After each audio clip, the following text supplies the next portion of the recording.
Evangelho de Lucas, capítulo número 1, verso 39 ao 45, diz assim a palavra de Deus. Naqueles dias, Maria saiu e foi apressadamente a uma cidade na região montanhosa de Judá. Entrando na casa de Zacarias, cumprimentou Isabel. Quando Isabel ouviu o cumprimento de Maria, a criancinha saltou em seu ventre. Isabel ficou cheia do Espírito Santo e exclamou em alta voz: Bendita és tu entre as mulheres, e bendito é o fruto do teu ventre. Mas por que me acontece isto, que vem me visitar a mãe do meu Senhor? Pois logo que ouvi o teu cumprimento, a criancinha saltou de alegria dentro de mim. Bem-aventurada a que creu, que se cumprirão as coisas que lhe foram faladas da parte do Senhor. Irmãos, o tema da minha palavra hoje é: a esperança nasceu num ventre. Irmãos, o Salmo de número 127 declara o seguinte: herança do Senhor são os filhos, e o fruto do seu ventre, o seu galardão. E continua dizendo: feliz, bem-aventurado o homem que enche a sua aljava deles.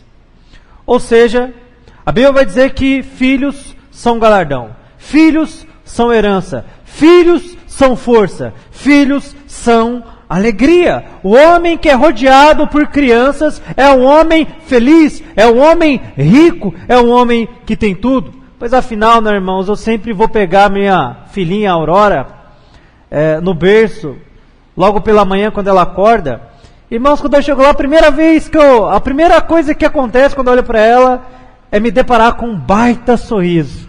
E não tem coração duro que não se amoleça diante disso. Realmente crianças trazem muita alegria. Não ter filhos, irmãos, no Antigo Testamento e no Novo Testamento era visto como um juízo de Deus, como maldição do Senhor. Aquelas que Deus cerrava o ventre se angustiavam constantemente diante do Senhor, porque sabiam que filhos eram bênção, e não ter filhos era sinal de maldição. Isabel e Maria, portanto, se alegraram com a notícia que estavam grávidas. Isabel não era mais nenhuma mocinha, já era uma mulher mais velha, mais madura, e que, por toda a sua vida, teve que conviver com essa vergonha. Já Maria, uma moça nova, talvez uma jovem, 18 anos, não mais que isso, se encontra grávida, se encontra abençoada com uma criança em seu ventre. Nós vivemos dias, irmãos, onde as pessoas, diferente de Maria e Isabel, quando receberam a notícia se alegraram, quando recebem a notícia que estão grávidas, correm para uma clínica de aborto, para tirar aquele empecilho, aquele impedimento da sua carreira. Vivemos dias onde maternidade é encarada como uma verdadeira desgraça. Como ter filhos é como ser amaldiçoado pelo Senhor. Oh, queria eu que meu ventre fosse estéril, dizem as mulheres modernas. Assim eu poderia ser uma mulher de sucesso. Assim eu poderia gozar de tudo o que essa vida me oferece. Você pode dizer: pastor, o senhor está exagerando. Não é bem assim. Qual ser que não ficaria feliz com a bênção de um bebê? Ora, eu te digo, lembra 2020?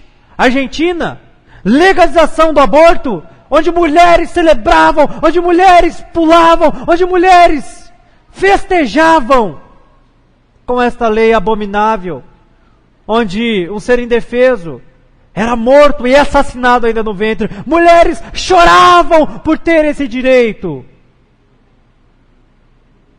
Ficou famoso um vídeo esse ano de um ato pró-aborto em Washington, Estados Unidos, onde uma feminista gritava: eu amo matar bebês, eu amo matar bebês, nós queremos matar bebês. Então veja que não é exagero dizer que hoje a maternidade é vista como uma verdadeira desgraça na vida das mulheres. As mulheres abandonaram o seu lar, abandonaram o seu maior tesouro para correr atrás do vento. E dizem elas ser sucesso. Hoje, mais 67 países têm o aborto legalizado. E no Brasil, por enquanto, Segundo o Código Penal, artigo 124, 126, isso ainda é tratado como crime. Mas até quando? Eu te digo até quando. Até o momento em que o presidente, um governante pró-aborto, sentar na cadeira presidencial, como chefe do Estado. Até esse momento. Irmãos, já estamos próximos desse momento. Estamos muito próximos de contemplarmos uma verdadeira monstruosidade, um holocausto no ventre. Por isso existem dois seres que odeiam bebês: feministas e demônios. Só esses dois seres. Nós estamos aqui hoje, irmãos, porque um dia um bebê foi gerado no ventre de Maria, a saber, Jesus Cristo, e ele trouxe esperança e alegria a todos os homens. E por isso o título dessa mensagem hoje. Se hoje nós temos esperança do amanhã, se hoje nós temos esperança da eternidade, é porque um dia essa esperança nasceu no ventre de uma mulher. Lembre-se do contexto aqui, né? Fazia 6 meses que o anjo havia anunciado a Zacarias e Isabel que eles teriam um bebê. Logo em seguida ele aparece a Maria e diz: olha, você também irá conceber um bebê de maneira miraculosa, de maneira sobrenatural, de maneira antes nunca visto, sem intimidade. E pasmem, Maria, ela crê que em seu ventre seria gerada uma criança sem qualquer intimidade com o homem, visto que ela ainda não era casada, embora estivesse prometida para o casamento. Então, após receber essa notícia, ela vai visitar a sua parente, porque o anjo havia dito a ela o seguinte: a sua parente Isabel também ficou grávida, e ela já está de 6 meses. E Maria então corre para a sua parente e fica ali aproximadamente 3 meses, até próximo ao nascimento de João Batista. É interessante notar que quando nós lemos esse texto, nós podemos pensar que a história aqui gira em torno de 2 mulheres, né? Maria e Isabel. Mas se nós olharmos com mais atenção, embora essas mulheres estejam envolvidas, o foco desse texto aqui não são necessariamente as mulheres, mas os bebês. João, o precursor, e Jesus, o Messias, o Salvador, o Redentor de todo mundo. Maria, ela visita Isabel por quê? Ora, porque ela ficou sabendo que estava grávida e que a sua parente também estava grávida, está vendo? Por causa do bebezinho. Se não fosse esse ato miraculoso, não haveria visita. Maria chega até sua parente Isabel. Isabel cumprimenta Maria. E o que acontece? A criancinha no seu ventre salta de alegria. E ela fica cheia do Espírito Santo. Mais uma vez, o foco está na criancinha saltando de alegria. E após isso, ela ficando cheia do Espírito Santo.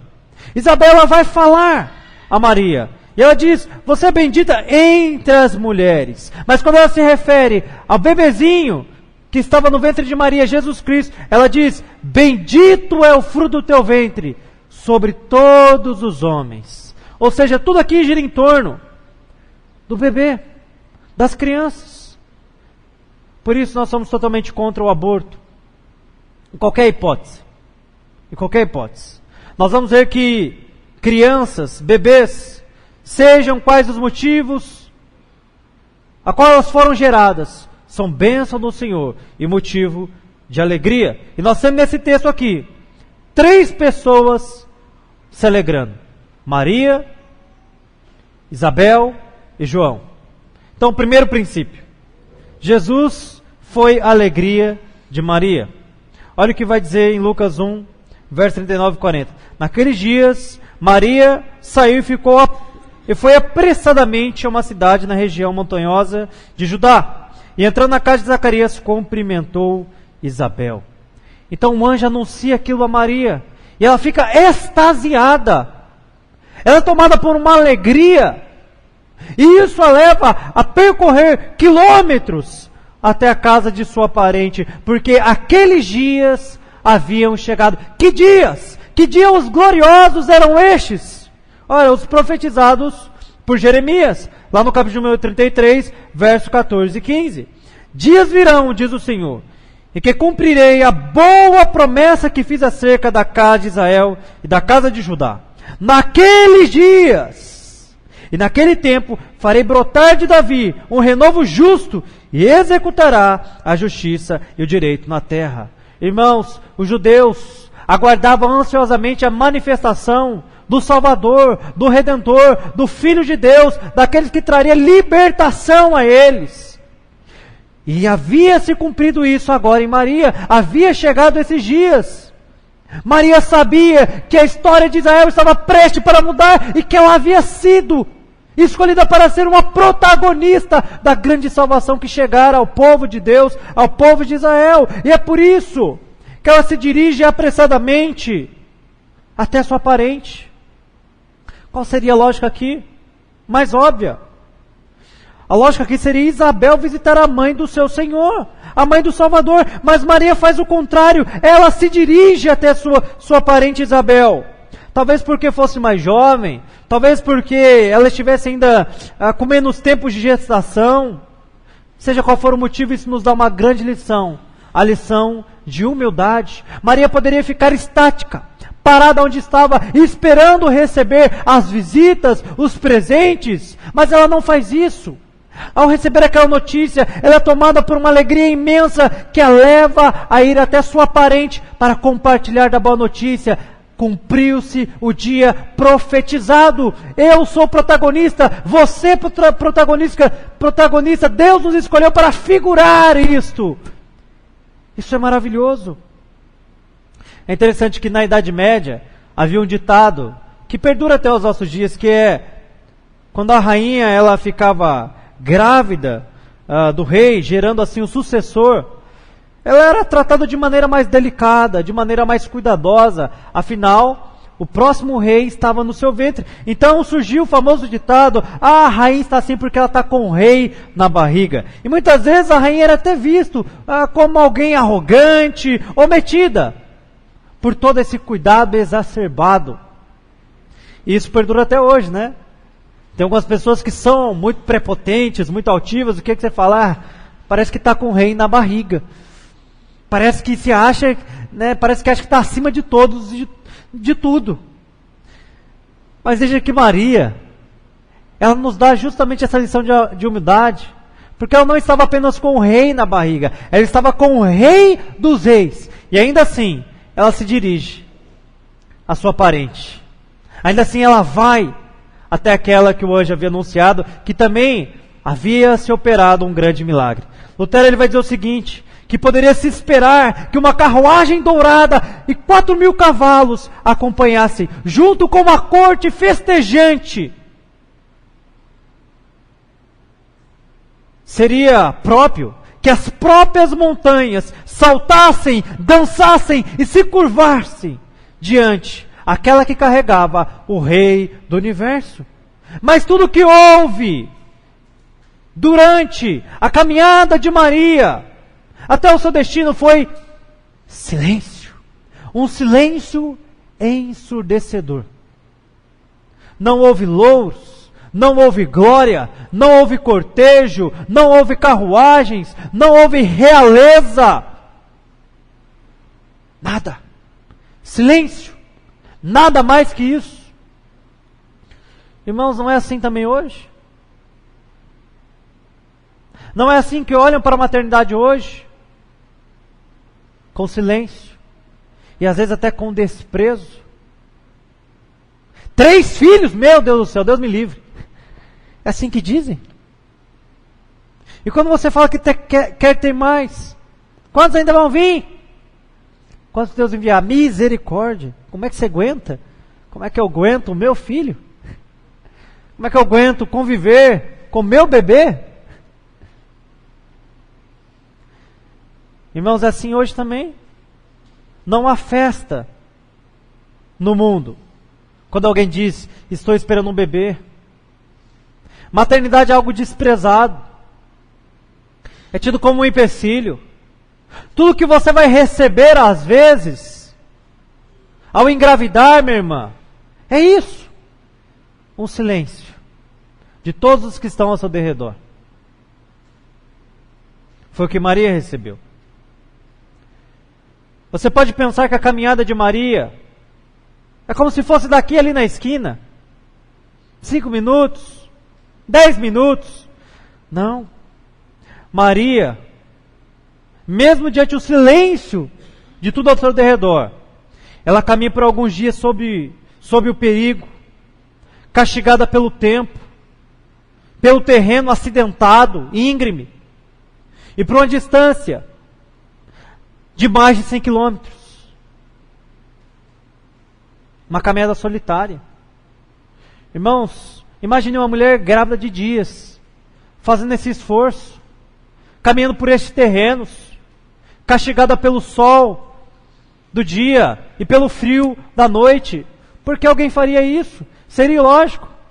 Já viu muitas mulheres quando engravidam? Recebeu a notícia que engravidou, elas se jogam no sofá e não querem mais sair dali. Mas Maria, ela não age assim. Ela se levanta, se apronta e entra numa jornada, numa peregrinação em destino a Isabel. Por que ela fez isso, irmãos? Por qual razão? Existem algumas possíveis razões. A primeira é que talvez ela quisesse ficar isolada das pessoas de sua cidade. Hoje, irmãos, é extremamente normal aparecer uma jovem aí, solteira, dizendo, estou grávida. Quem é o pai? Não sei. E fica por isso mesmo. Mas não era assim na época de Maria. Uma mulher que ficava grávida sem casar, na lei judaica, em primeiro lugar, que seria morta. Mas aqui neste contexto, sob o tacão do Império Romano, não poderia se executar esse tipo de pena. Mas certamente ela ficaria desmoralizada. Certamente. Então talvez ela quisesse ficar mais isolada. Ela quisesse ficar longe da sua cidade. O segundo motivo, a segunda razão, seja porque talvez ela quisesse ficar ao lado de alguém que poderia entender a magnitude daquele milagre. Afinal, Isabel também tinha sido alvo de um grande milagre. Ela já era velha, irmãos. A dificuldade para se gerar um bebê ali seria muito maior. Ela estava sendo alvo do sobrenatural de Deus. Então Maria, por certo, entendeu. Isabel vai entender. Este milagre, este bebê que nascerá, será o Salvador e será fruto de uma concepção sem intimidade. Ela vai compreender porque ela foi alvo também disso. Irmãos, como eu disse, talvez na sua cidade ela não morresse, mas segundo a lei de Roma, ela seria levada a público e tida como motivo de escárnio e vexame. Ou seja, as pessoas iriam rir dela. Lembra aquele comercial da Rede Globo? Da endemoniada Rede Globo? Onde mulheres vão ali e começam a tirar sarro. O lema era, meu corpo, minhas regras. E elas falavam de Maria, grávida pelo Espírito Santo. Sei. Talvez fosse a mesma atitude que as pessoas da época de Maria iriam ter. Então ela queria estar próximo de uma pessoa que saberia exatamente o que estava acontecendo em sua vida. Mas por último, terceira razão, porque ela queria se alegrar com Isabel e compartilhar da alegria que estava em sua barriga. Porque afinal a alegria de uma boa notícia, ela se torna ainda maior quando nós compartilhamos. Não é assim? Você já conquistou algo na sua vida, uma casa, um carro? Como é que você fica? Você fica alegre, mas você fica mais alegre ainda em compartilhar aquela boa notícia. Você chega para um amigo querido, para um irmão querido e fala, poxa vida, alcancei o tão realizado sonho da casa própria. E aí seu amigo ele diz, olha, isso é muito bom, isso é uma boa notícia tremenda, vamos fazer um churrasco. E aquela alegria que já era boa, ela se torna ainda maior. Quando você se casa, rapaz, aquela moça, ela aceitou meu pedido de casamento. A gente vai se casar em tal data. E aquele seu amigo, poxa, que legal, que bênção de Deus. Deus foi misericordioso com você, hein, meu irmão. E vocês se alegram. E aquele amigo te ajuda. É assim que funciona. Eu lembro, a primeira gestação da Maline, né? Fazia 6 anos que nós estávamos casados. E nada de vir filhos, né? E a gente ficou grávidos, né? E demos a notícia à igreja. Acho que foi até uma virada de ano, porque foi bem legal. Os irmãos, para glorificar de pé a igreja, né? Foi quase isso. Os irmãos ficaram muito alegres, né? Ficaram muito satisfeitos. E é isso que acontece. Uma alegria de uma boa notícia, ela se torna ainda maior quando nós a compartilhamos. Irmãos, Maria ela queria compartilhar a alegria a qual ela foi alvo. E todos nós também temos uma grandiosa notícia para compartilhar: o Evangelho. Irmãos, o Evangelho também é motivo de grande alegria. É por isso que Jesus diz em Mateus 16, ide por todo mundo e pregai o Evangelho a toda criatura. Porque, irmãos, é motivo de grande alegria saber que o Salvador nasceu, morreu, ressuscitou, voltará para buscar todo aquele que nele crê. É uma boa notícia saber que a justiça de Deus foi cumprida em Jesus, e que hoje, ao crer nele, nós também nos tornamos justos, e portanto podemos para todo sempre habitar junto com o Senhor. Irmãos, isso é uma baita de uma boa notícia, e não é dada para apenas ficar conosco. O Evangelho é nos dado, a boa notícia é nos dada para ser compartilhada, para dizer aquele seu parente afundado no pecado, aquele seu colega de trabalho: meu irmão, minha irmã, o seu casamento está um fiasco, a sua vida está um fiasco, mas há chance para você, há uma boa notícia para você: arrependa-se de seus pecados, creia em Jesus Cristo, e você verá grandiosa salvação na sua vida. Creia em Jesus Cristo. E talvez a sua família, os seus filhos, nunca mais serão mesmos. A sua vida será transformada. Irmãos, Maria neste momento aqui, ela estava rica, ela estava plena, ela estava radiante, e ela queria compartilhar isso com outros. O Evangelho também deve causar essa sensação em nós, de plenitude, daqueles que foram resgatados do império das trevas para o reino do Filho do seu amor. Isso deve nos levar, irmãos, a compartilhar, a dar a outros aquilo que nós recebemos. Veja que assim que ela chega à casa de Zacarias, ela cumprimenta a Isabel. A Bíblia não diz qual cumprimento aqui, mas provavelmente o cumprimento comum da época: Pai seja contigo. O que vai acontecer? João, com 6 meses no ventre, salta de alegria, e sua mãe fica cheia do Espírito Santo. Irmãos, essa é a mesma sensação que uma pessoa que não tem mais esperança, de uma pessoa que está com a vida destruída, de uma pessoa que já não vê mais alegria e que às vezes até pensa em dar cabo à sua vida, sente ao você dizer: há esperança. Sim, o Evangelho é a boa nova. Jesus pode mudar a sua vida. Não tem como aquela pessoa não saltar de alegria, mas até alguém como eu, sim. Jesus, ele não veio para os sãos, ele veio para os doentes, ele não veio para aqueles que se acham justos e que acham que pode chegar ao céu por sua própria boa obra. Não, estes já estão condenados. Jesus, ele veio para aqueles enfermos, para aqueles que não confiam em si mesmos, para aqueles que olham para si e dizem: eu não posso me salvar. E quando esses recebem a boa notícia, eles também saltam de alegria. E é o nosso segundo princípio.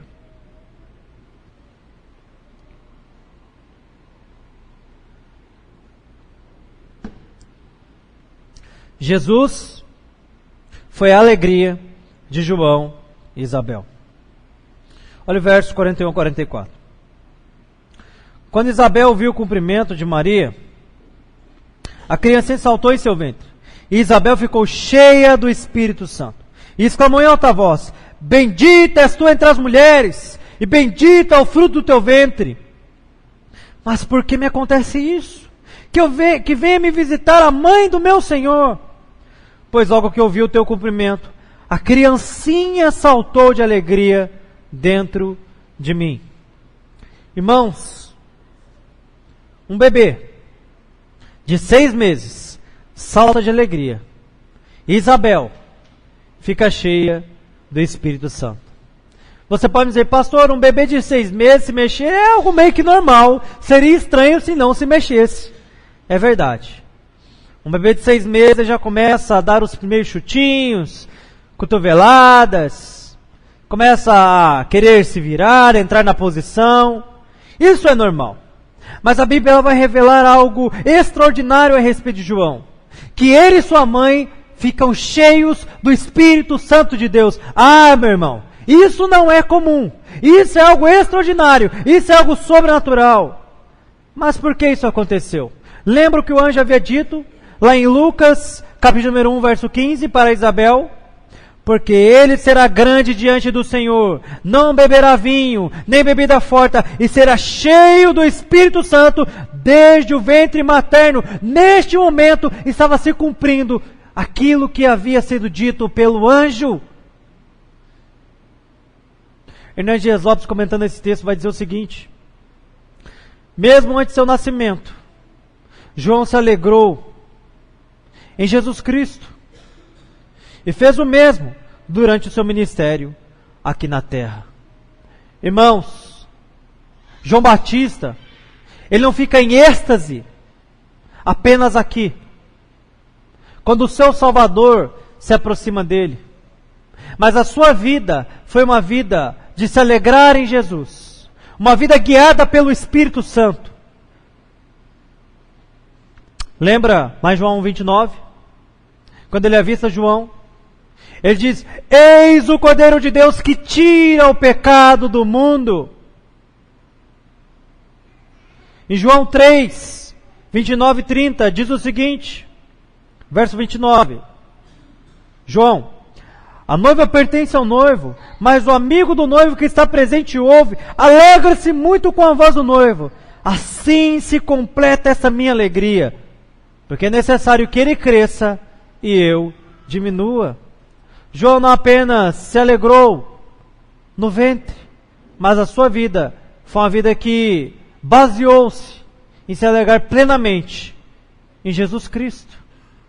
A sua vida foi uma vida onde teve o propósito de exaltar a Cristo e abrir o caminho para Ele. E ele cumpriu a sua missão. Ele cumpriu a sua missão. Mas João Batista não é o único que se alegra aqui. Isabel também ficou cheia do Espírito Santo. E ela revelou 3 coisas a respeito de Maria. A primeira é que ela é bendita entre as mulheres, não sobre as mulheres. Segunda verdade que ela revelou a respeito de Maria, que ela é a mãe do Salvador. Sim, ela foi escolhida por Deus para gerar o Salvador.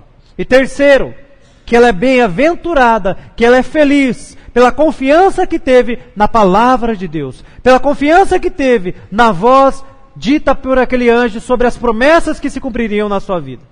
Eu sei que quando se fala de Maria, existem 2 extremos. O primeiro é a mariolatria, ou seja, a idolatria feita pelos católicos. Eu sei que eles vão dizer lá que há uma diferença entre dolia e latria, que dolia é uma espécie de veneração, respeito profundo, e latria que realmente é a idolatria dita em Êxodo lá, onde você se prostra e coloca aquela pessoa como principal na sua vida, como foco da sua vida. Mas no fim a gente sabe que é a mesma coisa. No fim a gente sabe que eles misturam dolia, latria e no final é idolatria, sim.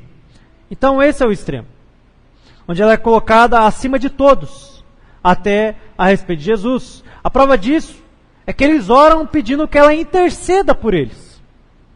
Ou seja, fazem de Maria uma intercessora, algo que a Bíblia vai dizer que é uma prerrogativa apenas de Jesus. Nós temos apenas um intercessor à destra do Pai, Jesus Cristo. Mas os católicos fazem isso? Não, eles pedem para a mãezinha interceder por eles. É porque o pai, né, o filho às vezes está meio bravo, está meio furioso, né? Aí a mãe vai lá com jeitinho e conversa com ele. Ô filho, ouve lá a oração. Isso pode parecer bobo, né? Mas é um argumento que eu já ouvi por aí. Mas esse é um extremo. Colocar ela num pedestal a qual ela não está. Mas qual o segundo extremo?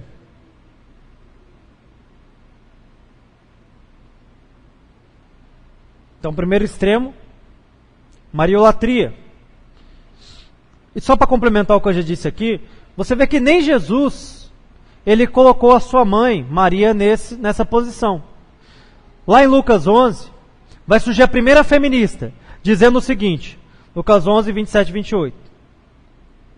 Enquanto ele dizia essas coisas, uma mulher entre a multidão levantou a voz e lhe disse: bem-aventurado o ventre que te gerou e os seios te amamentaram. Qual é a resposta de Jesus? É isso mesmo. Ela é o máximo. Não.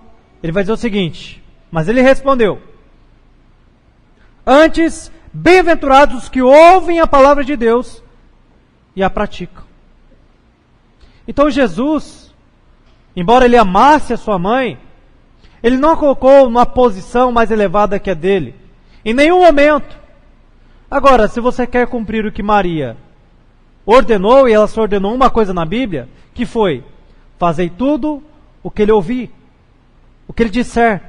Fazei tudo o que ele disser, lá nas bodas de Caná. Essa foi a única ordem que Maria deu. Então esse é o primeiro extremo, mariolatria. O segundo extremo é desprezo. Por causa do primeiro problema, muitos dos evangélicos se voltam para o segundo, que é desprezar totalmente a figura de Maria. Mas, irmãos, Maria é um exemplo de mulher para nós. É um exemplo de mulher piedosa. É um exemplo de mulher submissa à vontade de Deus, que acata a palavra de Deus com fidelidade, com confiança. E nós devemos sim imitar isso. Você vê que um sacerdote, já velho, como Zacarias, ao ouvir a palavra de Deus dita pelo anjo, ele duvida. Mas essa jovem, ela acata, ela crê. Precisamos então observar o exemplo de Maria como mãe, que cuidou do seu filho, que amou o seu filho, que se preocupou, como uma mulher piedosa e cheia de fé, e acima de tudo temente a Deus. Isso sim nós podemos aprender com ela. Então, o desprezo é tão errado quanto a idolatria. Precisamos ter um equilíbrio. Sabemos que ela não está acima de Jesus Cristo, mas ela é sim um exemplo de uma mulher para ser imitada. Isso se torna mais claro na ênfase da saudação que Isabel dá aqui. A ênfase da saudação de Isabel e a sua alegria está na pessoa de Jesus, no fruto do ventre. Ele sim é bendito sobre todos, e não daquela que foi bendita por poder gerar esse fruto. Ela vai dizer: bendito é o fruto do teu ventre. Bendito é o fruto do teu ventre. E São Maria vai dizer: bendita é entre as mulheres. Entre as mulheres. Irmãos, é realmente triste de ver que hoje, uma bactéria em Marte é considerado vida. Os cientistas vibram quando acham um micro-organismo no espaço. Mas um feto no ventre é considerado por muitos apenas um amontoado de células. E até um debate aí hoje. Quando é que a vida começa? Irmãos, a vida começa na concepção. Lembra que o Salmo 139:16 vai dizer: teus olhos viram a minha substância ainda sem forma. E no teu livro os dias foram escritos. Sim, todos os dias que me foram ordenados, quando nenhum deles ainda havia. Irmãos, o Senhor nos conhece ainda quando nós somos substância informe. Ainda quando nós não temos bracinhos, perninhas. Ainda quando nenhum de nossos órgãos foram totalmente formados. Quando nós ainda não temos o nosso cérebro formado. Quando o nosso sistema nervoso ainda está em desenvolvimento. O Senhor nos conhece. Para nós, para Deus, é vida. Lembra Jeremias, capítulo número 1, verso 4 e 5, o que ele vai dizer? Ele vai dizer o seguinte: antes que me formasse no ventre da madre, Deus dizendo a ele, né? Antes que eu te formasse no ventre da madre, eu te conheci e te constituí profeta das nações. Vida. Mas o que as feministas vão dizer? Meu corpo, minhas regras. A gente sabe que o nosso corpo, ele pertence a Jesus Cristo e, portanto, nós não podemos colocar sobre ele as regras que nós bem entendemos. Nosso corpo é templo do Espírito Santo e pertence ao Senhor. O Senhor nos comprou por completo. Mas enfim, digamos que esse argumento fosse plausível. Meu corpo, minhas regras. Ok, o seu corpo, as suas regras. Mas o corpo que está ali no seu ventre é o corpo de uma outra pessoa. E você não tem direito de decidir por ele ou por ela. Pastor, mas e no caso de estupro?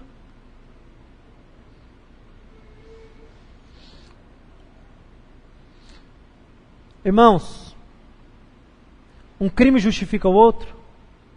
O fato de algo horrendo ter acontecido com uma mulher, que ela ter sido agredida por um homem, justifica ela assassinar aquele bebezinho? Por que o inocente tem que pagar pelo culpado? Não faz sentido isso, irmãos. Você tem hoje, na nossa lei, uma prerrogativa onde pode se abortar, né? Que é, acho que no caso de encefalia, me corrija se eu estiver errado, e de a mãe correr risco de vida, ou também de estupro. Essas são, acho que, as 3 prerrogativas que a lei garante. Mas, irmãos, é interessante que o violentador não tem pena de morte para ele. Foi uma briga, ou ainda está sendo, não me recordo se foi aprovado, para que haja castração química. Foi aprovado isso, vocês lembram? Não foi. Uma briga para pegar aquele estuprador e castrá-lo quimicamente. Não é dissipar o órgão. É só impedi-lo de perpetuar o seu gene. Uma briga, e não foi aprovado. Agora o bebê sim, pode ser assassinado cruelmente. Você pode dizer, não, mas ele não sente nada. Sente sim. Sim, já foi provado isso. Um crime não pode ser sanado com outro crime. Agora, assassinar um bebê não vai apagar o que aconteceu. Você não vai deixar de ser mãe porque você abortou. Você apenas vai ser mãe agora de um filho morto. O inocente não deve pagar pelo culpado, irmãos. Não deve. Eu sempre converso com muitas pessoas e algumas que já praticaram o aborto. Por medo, por acharem que não estão preparadas. E sabe qual é o relato? Sempre. Arrependimento. Arrependimento. Porque você tentou resolver um problema, criando outro maior. Você, ao invés de ter apenas uma memória ruim, agora você terá 2. Ao invés de você passar apenas por uma violência apenas, você irá ter passado por 2. Inclusive terá até feito cesárea. Mas o fato aqui é, você pode pensar, pastor, o senhor saiu do assunto, falando que a ênfase de Isabel e a sua alegria estava lá no fruto do ventre. Não saí. Porque, irmãos, Jesus aqui era um feto, mas Isabel já o reconhece como seu Salvador. Jesus aqui tinha dias, irmãos, talvez uma semana no máximo. E Isabel vai dizer o seguinte: mas por que me acontece isso? Que vem me visitar a mãe do meu Salvador. Irmãos, se aquele feto que estava sendo gerado ali, o Salvador do mundo, o Messias, já era motivo de alegria para Isabel, João e Maria, quanto mais agora. Quanto mais agora que ele nasceu, viveu entre nós, morreu em nosso lugar, ressuscitou e disse que irá voltar para nos buscar. Temos nós ainda maior motivo de alegria.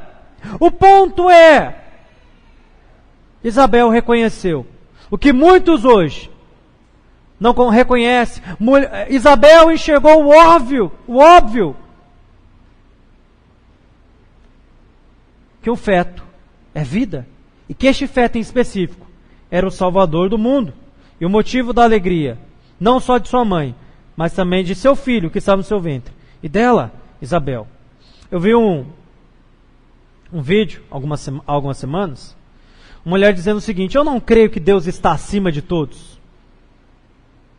Eu creio que Ele está entre nós. Irmãos, é bem verdade que um dia Jesus já habitou entre nós, cheio de graça e verdade, mas Ele foi assunto aos céus. E a Bíblia diz que um dia diante dEle todo joelho se dobrará e toda língua confessará que Jesus Cristo é o Senhor. Se Isabel, irmãos, reconheceu isso e chamou Jesus de Senhor, quando Ele ainda era apenas um feto no ventre de Maria, quanto mais nós devemos nos gloriar e glorificar a Cristo, nos gloriarmos nele, que morreu por nós, e hoje, irmãos, não está num ventre, mas está sentado ao lado do Pai e intercede por nós quando nós pecamos. Intercede por nós, em nossas aflições, em nossas angústias, nos labores que essa vida traz. Temos nós, sim, irmãos, motivo de maior alegria. Talvez você chegou aqui um pouco cabisbaixo, triste, angustiado por causa de alguma situação, por causa de alguma circunstância. Talvez você não consiga enxergar luz no final do túnel. Você está deprimido, num vale de sombra e morte, e pergunta: será que pode haver alegria para mim? Eu te digo, sim, pode. Jesus nasceu, morreu, ressuscitou, irá voltar para me buscar, e para buscar todo aquele que nele crê. Por isso creia, e a alegria da salvação irá tomar a sua vida. E não apenas Maria, não apenas Isabel, não apenas João, mas todos que crerem nele se alegrarão. E é o nosso terceiro princípio e último.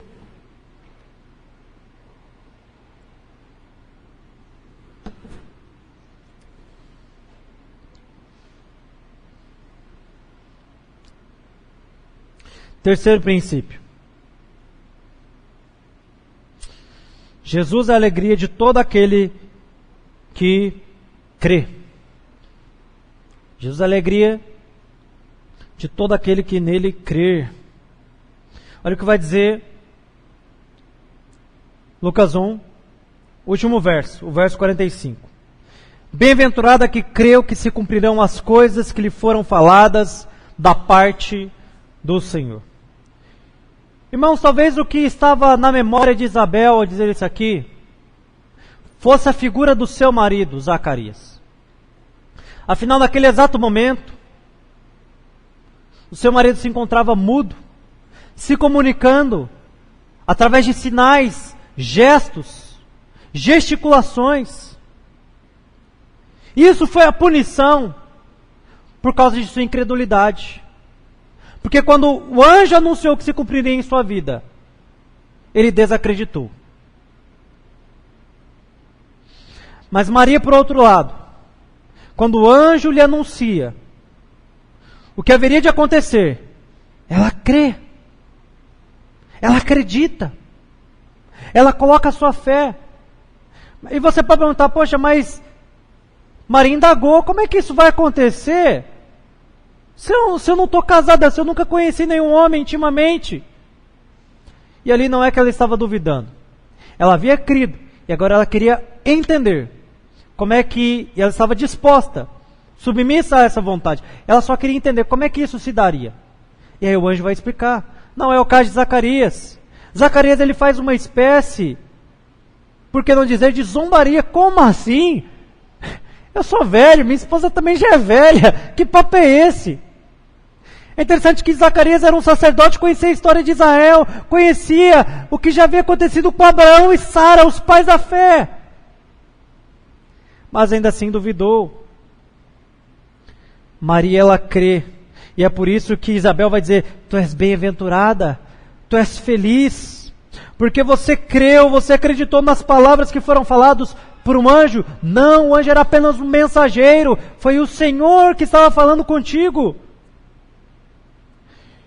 Irmãos, fé sempre é acompanhada de submissão, de uma atitude submissa à vontade de Deus. Quem crê, obedece.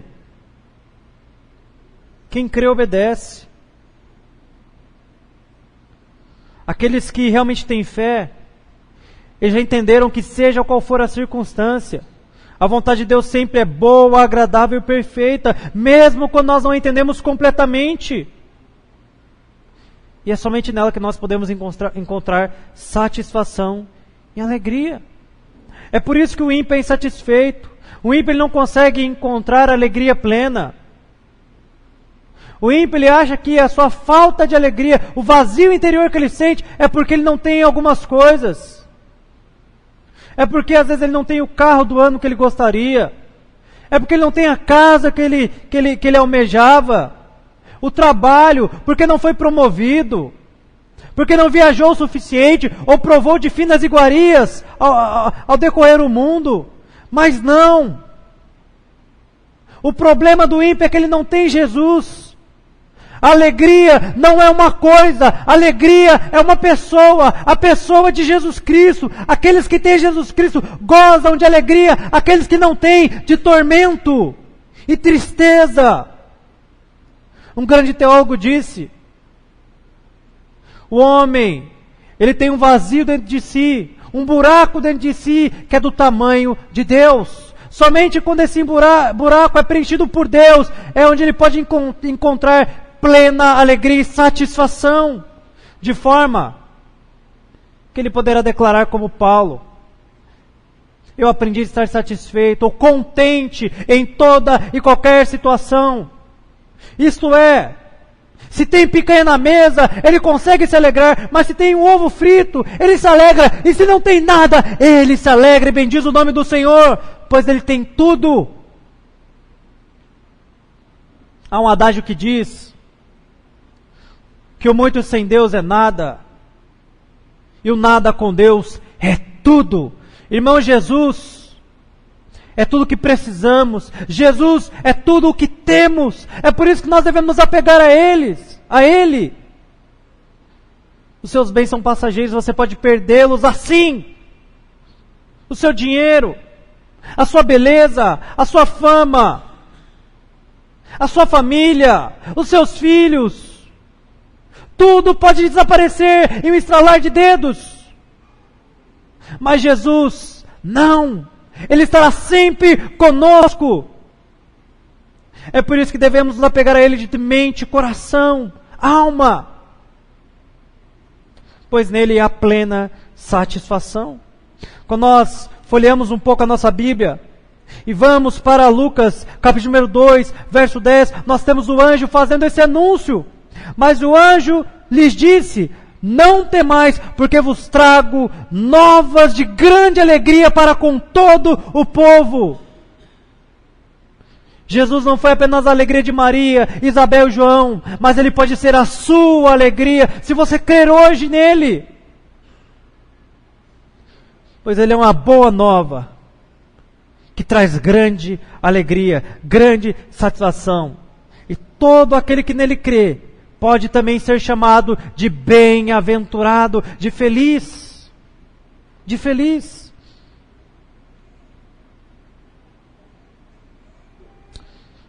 João capítulo número 1. Vai dizer que Jesus, irmãos, Ele veio para os seus. Ele veio para os judeus. Mas os judeus o rejeitaram. Fizeram chacota dele. Então o que a Escritura vai declarar é que a todos os que creram nele, deu-lhes o poder de serem feitos filhos de Deus, a saber, os que creem no seu nome. Você crê em Jesus Cristo.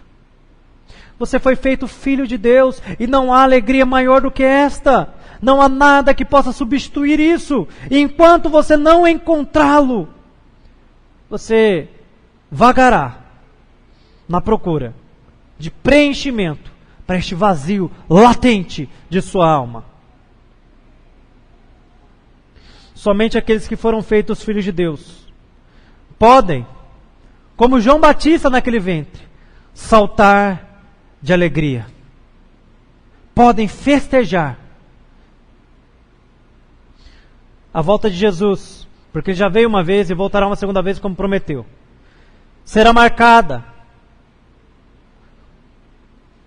com alegria, com saltos de felicidade, mas também com lágrimas e ranger de dentes, com saltos de alegria daqueles que creram, daqueles que se entregaram, daqueles que depositaram toda a sua vida nele, mas também com choro e ranger de dente daqueles que não terão mais tempo para crer naquele que é, naquele que era, é e sempre será.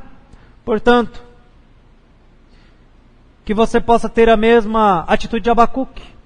Abacuque olhou para a sua nação, para o povo, e viu neles pecado. E Deus disse: eu trarei vara, eu trarei juízo.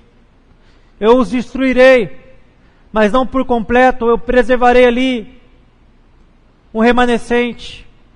E Abacuque, mesmo sabendo disso, ele vai dizer, um dos versos mais belos da Escritura: ainda que a figueira não floresça, ainda que a videira não dê o seu fruto, ainda que o produto da oliveira minta, que não haja cereais no campo, que os animais sejam arrebatados ao aprisco, todavia eu me alegrarei no Deus da minha salvação.